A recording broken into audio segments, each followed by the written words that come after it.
Bienvenidos al apasionante mundo de la farmacología. En el capítulo de hoy vamos a ver la farmacología de la coagulación sanguínea.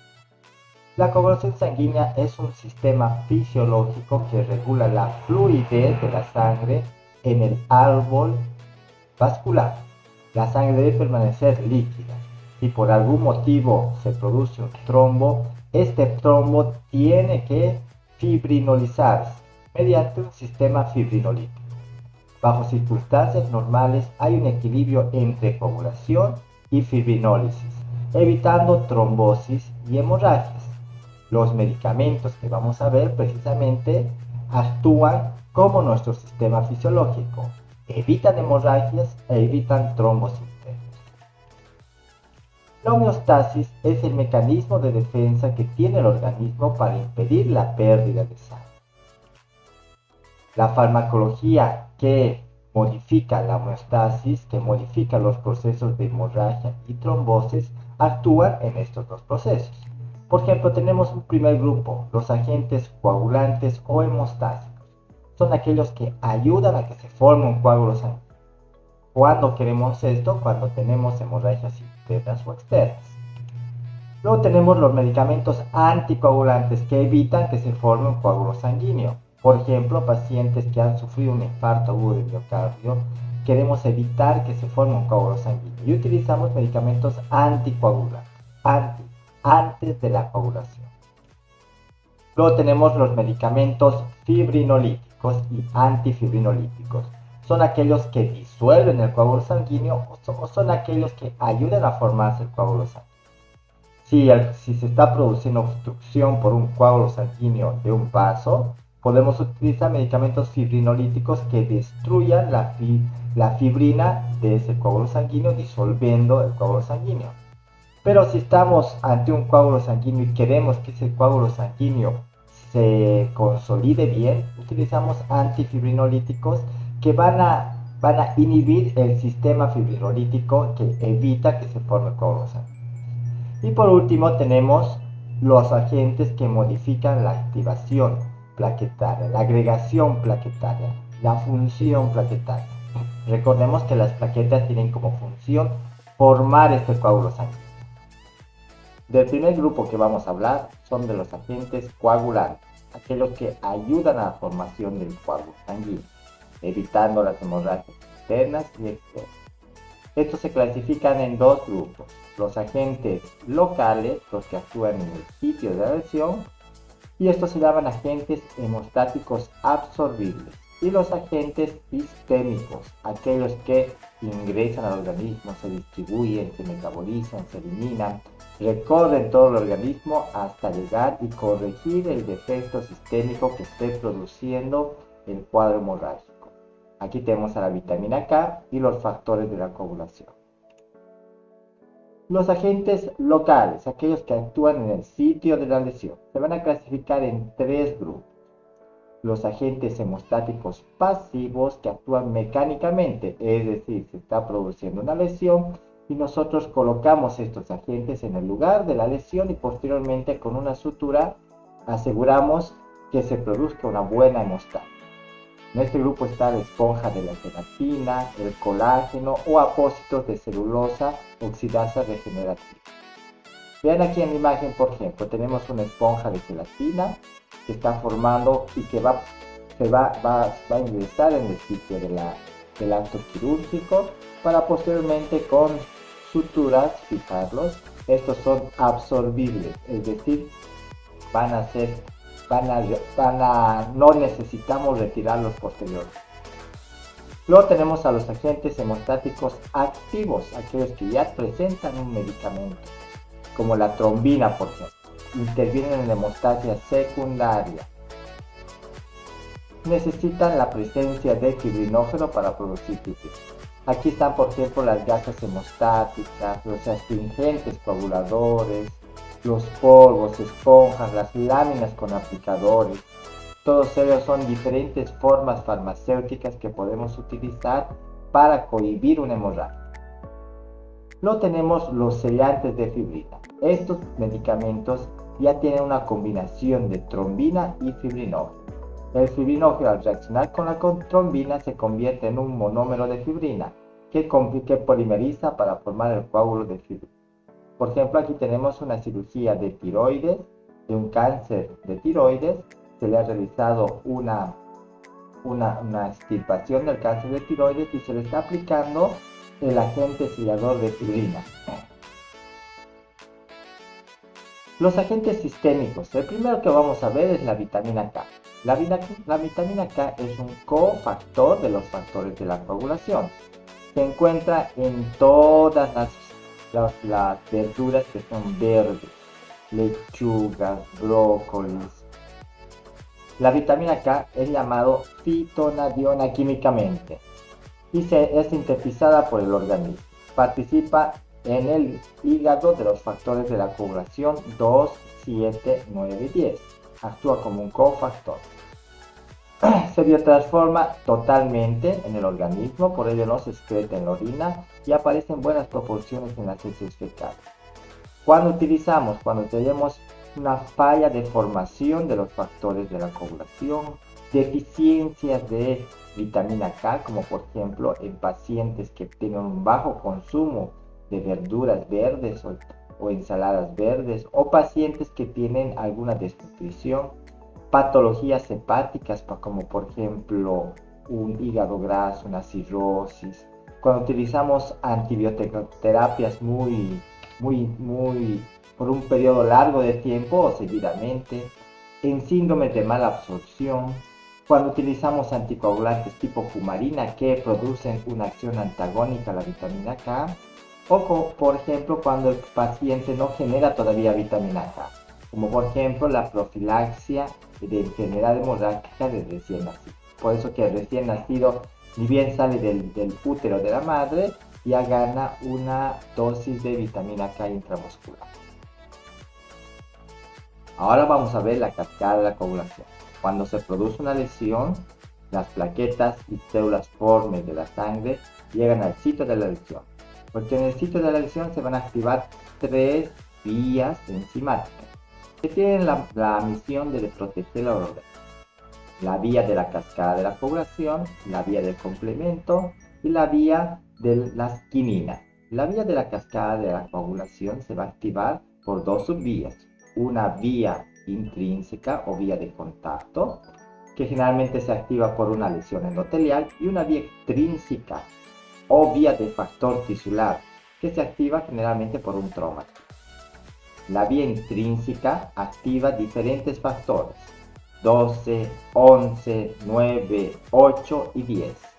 La vía extrínseca activa el factor 7, que activa el factor 3, y posteriormente que activa el factor 10. En el factor 10 se juntan ambas vías y forman la vía común.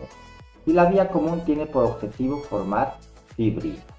Esta fibrina va a unir a las plaquetas. Cuando por alguna patología o deficiencia del cuerpo humano se produce una alteración de los factores de la coagulación, nosotros tenemos que suplementar factores de la coagulación.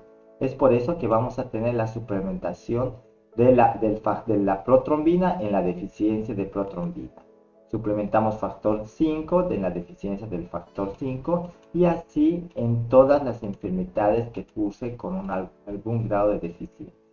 Dentro de las más importantes están la hemofilia A y la hemofilia B, que cursan con deficiencia de los factores 9 y 8.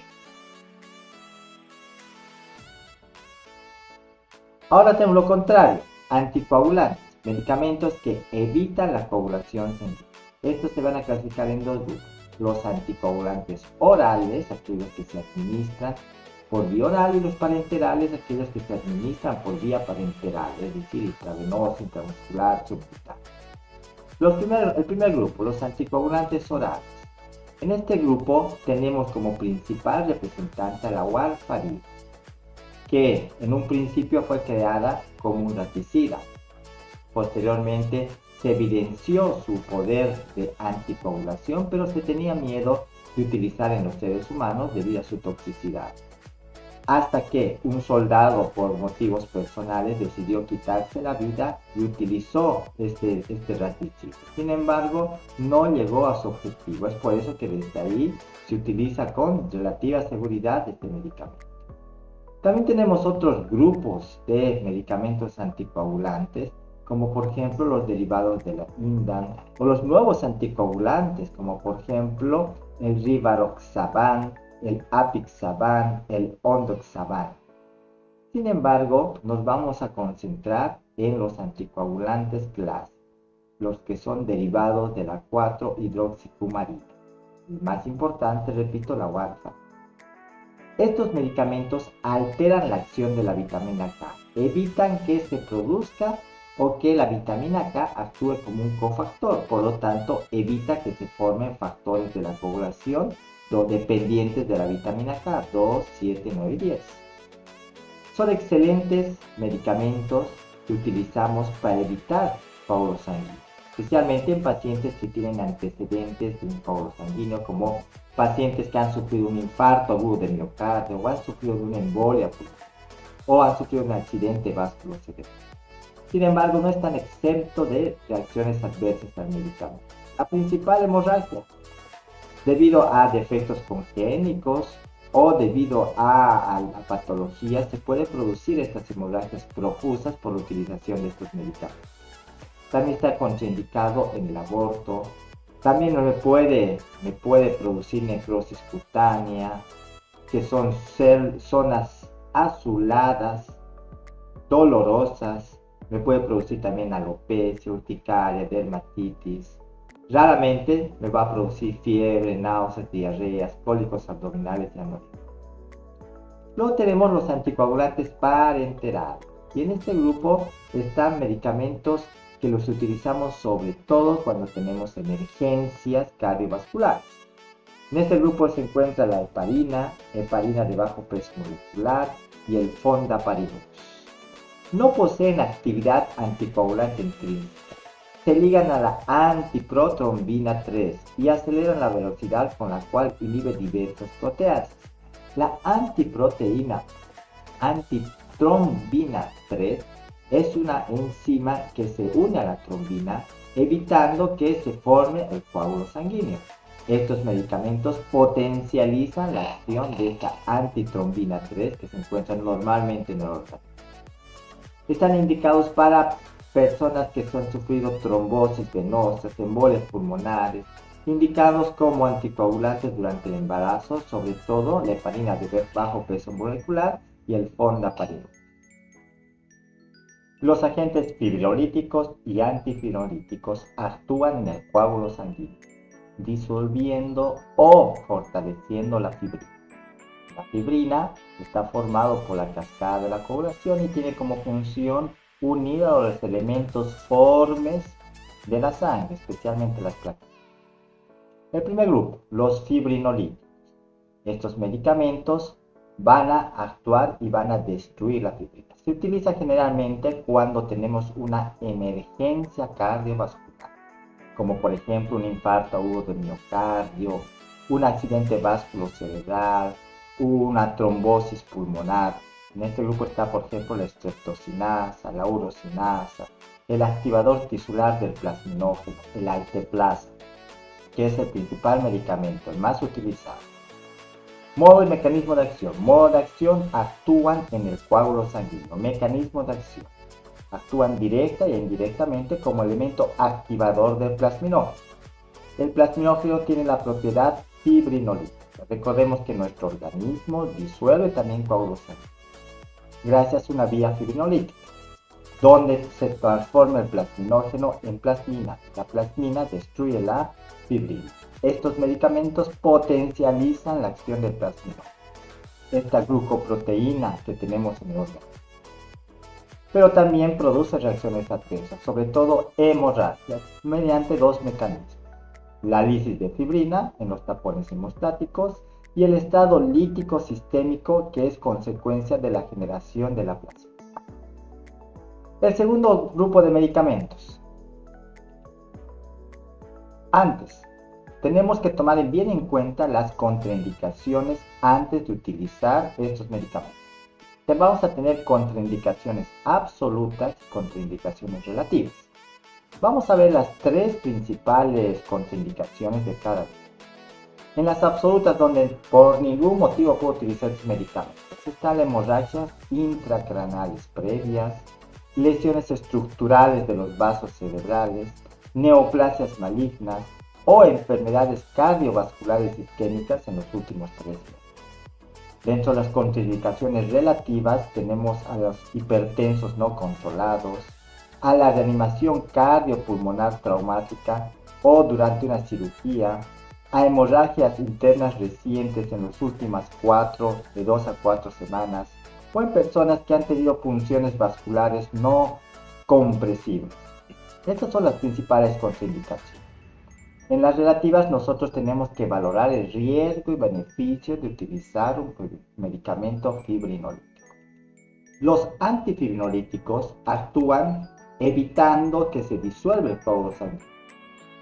Como principal grupo tenemos a los inhibidores del aminocarboxílico, derivados de aminoácidos, como el ácido tranexámico, el más importante, el ácido E-aminocaproico y el ácido P-aminometilbenzoico. Pero el más importante es el ácido tranexámico.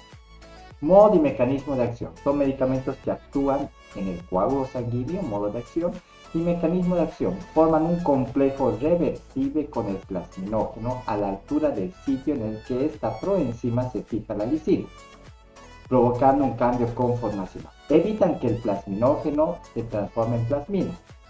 Y en la plasmina, recordemos que destruía la fibrina, entonces evitan que se destruya esta fibrina. Están indicados para disminuir las hemorragias después de una cirugía de próstata, en extracciones dentarias complicadas, especialmente en pacientes con algún tipo de alteración de factores de la coagulación, como la hemofilia, en traumatismos, hemorragias gineco-obstétricas. Es un buen medicamento que tenemos que tomar en cuenta, sobre todo para emergencias.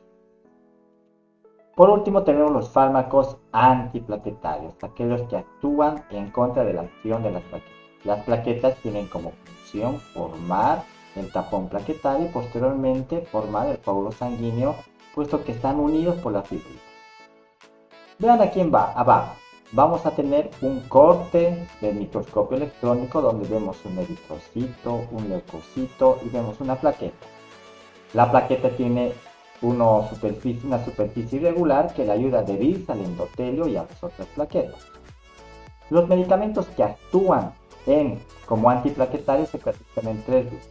Los inhibidores de la agregación plaquetaria. Cuando se produce una lesión, se va a liberar mediadores químicos que van a llamar a las plaquetas. Y se va a producir la agregación, la migración de las plaquetas hacia el sitio de la lesión. Estos fármacos impiden esa agresión. Están los anticuerpos monoclonales, que son inmunoglobulinas sintéticas elaboradas en el laboratorio y que evitan la migración plaquetaria, y están los antitrombínicos como la heparina o el irudin, que son medicamentos que también evitan que las plaquetas lleguen al sitio de la lesión. El segundo grupo y los más utilizados son los inhibidores de la activación de esta migración de plaquetas.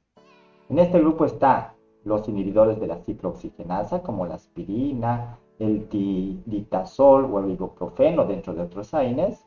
También tenemos a los antagonistas de los receptores de ADP como la triclopina, el clopidogrel, el prasugrel o el ticagrelor. Y también tenemos a los inhibidores de la fosfodilesterasa y a los análogos de las prostacyclinas. Los dos primeros grupos son los más utilizados. Por último, tenemos aquellos que bloquean a los receptores 2B y 3B. Los receptores 2B y 3B son aquellos que le ayudan a las plaquetas a poder adherirse entre sí, adherirse al endotelio. En este grupo está el abciximab, el tirofiban y el eptifibatide. Veamos esquemáticamente cómo se produce la agregación plaquetaria. Cuando se produce una lesión del endotelio, una lesión del vaso sanguíneo, vean aquí una solución de continuidad, se liberan fosfolípidos se libera colágeno, se libera el factor von Willebrand que se encuentra en el endotelio.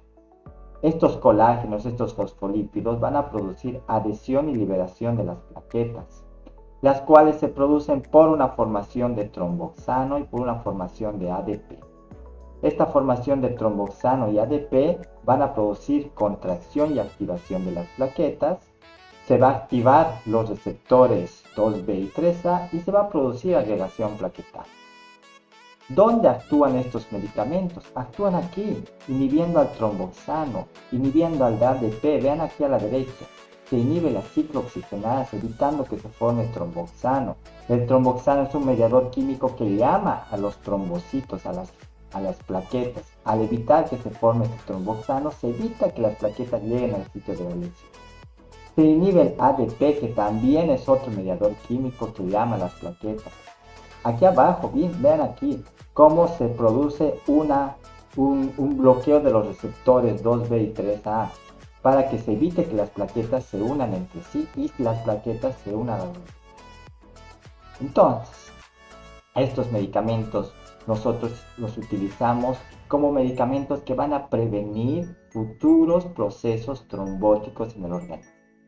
Generalmente pacientes con factores de riesgo cardiovascular muy elevados, es decir, pacientes que ya han sufrido un infarto agudo de miocardio, han sufrido una trombosis, han sufrido un accidente vasculocerebral, pacientes que tienen alteraciones endoteliales como por ejemplo arteriosclerosis, o pacientes que tienen por ejemplo varices que pueden formar trombos internos y producirnos trombosis o embolias. Espero que les haya gustado este tema. Nos vemos la siguiente en el apasionante mundo de la farmacología.